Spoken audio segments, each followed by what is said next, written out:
Randy, the holidays are right around the corner, and if you're still have gifts to buy, listen, don't panic. It's possible there to check everything off of your list and stick to your, you know the word, budget. Local financial professional Tony Drake from Drake and Associates is here to help with some money-saving tips for your last-minute shoppers.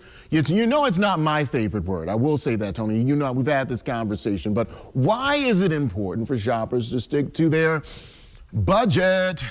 Budget. You got to say it loud and proud, Frankie. Budget, budget, budget. You know, it's a time of year. I mean, we're all feeling the spirit. It's a great time of year, great time to think about those that we love and maybe hopefully people in need, but really easy to get carried away. Average American is going to spend about $1,800 this holiday season. That's up about 8% from last year.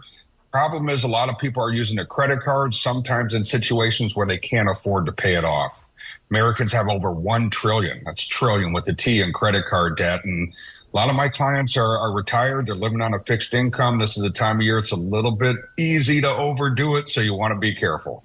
I want to throw this in here really quickly. Should we also be careful or at least watch, you know, those kind of like buy now, pay later type of things? It's in 4 payments or 6 payments. Can you give us a little bit of advice on that?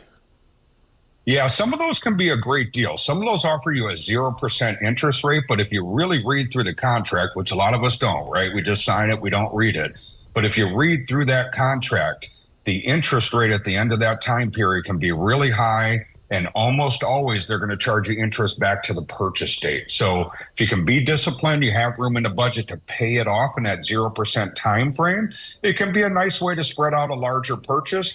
But again, you want to budget that. That needs to be a part of the plan, so it's not an expense that comes up later that you can't afford.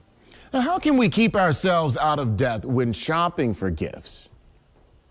Biggest thing, Frankie, is to have a list. Really easy to get carried away. These retailers, even online, have gotten really gifted at showing you things other people have bought or having those impulse purchases right by the register. If you have a list, that's going to really help you stick to your budget, and you don't have to worry so much about grabbing those last-minute things. Also want to double-check for deals. I'm a type of person I like to shop online. The holiday craziness in the stores is a little bit much for me.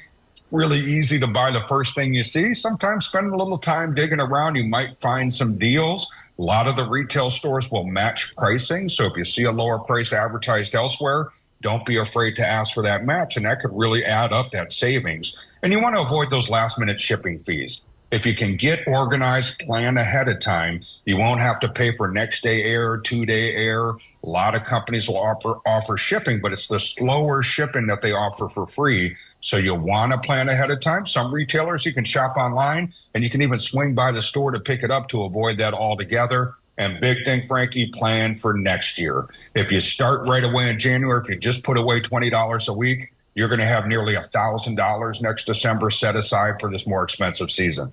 That's his way of telling me to get on a budget. Listen, what happens, though, if we go overboard with spending? How can we pay off our debt quickly?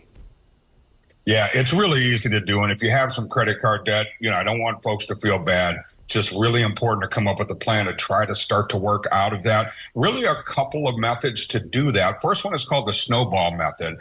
And the idea there is you take your smallest balance credit card and you pay all the minimums on the rest of them, and then you pay as much as you can on that one. That should get paid down and pay it off quickly. Sometimes psychologically, emotionally, that, you know, kind of gets you excited and drives the process to pay off the rest. The other one is called the debt avalanche, and that one you're going to pick the credit card with the highest interest rate.